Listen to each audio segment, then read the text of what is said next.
artistic expression is one of the most important aspects of life. Art gives us incredible insights into developing ideas, historical context, political currents, as well as its intrinsic aesthetics. One of the biggest obstacles to creating art in modern day is copyright law. Now, why is that? People in favor of copyright law often say that it incentivizes creativity and originality by not letting copiers steal others' work. However, this is a fallacy. In fact, there's no such thing as truly original art. And the notion that original art is better art is false. Every artwork is somewhat derived from prior art, just to different degrees. And this distinction becomes entirely arbitrary when you have to decide on a legal level whether something is theft or inspiration. The artist Jeff Koons was sued for creating a sculpture based on the motif of photographer Art Rogers. Koons was found guilty for copyright infringement. However, he changed the medium of the original. One could argue that this barrier is a violation of free speech. After all, the derivative artist came up with the idea of reappropriating the original art and reshaping its context. And it should be acknowledged, as this recontextualization is an artistic act in itself. Even when being derivative, art benefits from reappropriation. The context in art existence is important and shapes the opinion on the art. People only seem to judge art for being derivative when the artist didn't buy a license for using other artwork in his art. However, a book-to-film adaptation is just as derivative, if not even more so, than an illegally sampled song.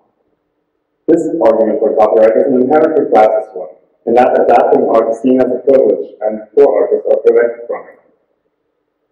In capitalism, there are certain inevitable budgetary concerns in creating art. But we should teach artists how to successfully make art at a bargain, not even put more hurdles before it. An independent filmmaker could have easily been prevented from making their artwork, from making a film adaptation that would have been good. We all have been disappointed by the adaptation of a favorite book. Without the restrictions of copyright, the motivated among us could just attempt their own versions. Sure, this would result in a lot of bad movies, but there would be no loss. You could always make a better one. But shouldn't the artist be able to financially benefit from his work?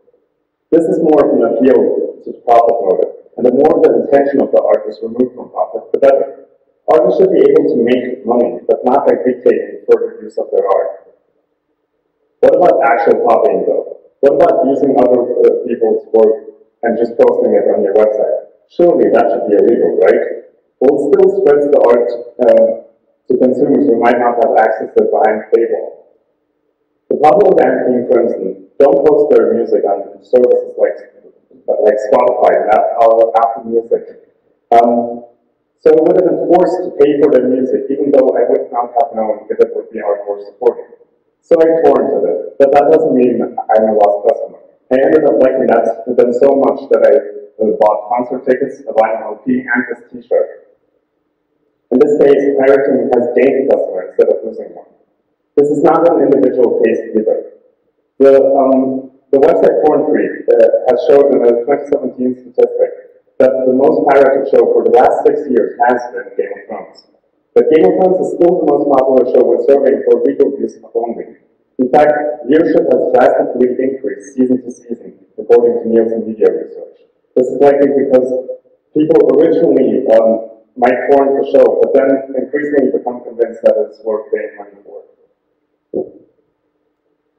Owning intellectual property only makes sense if it is scarce, but there's no material goods or labor gone into a download file or stream, so paying should not be required. Paying can be incentivized, though, through voluntary donations. The filmmaker Nina Paley held a speech in 2011 where she details how she funded her art.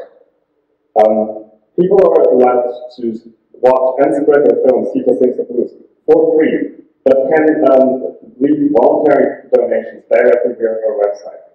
This is also very similar to the way a lot of internet creators run their businesses on.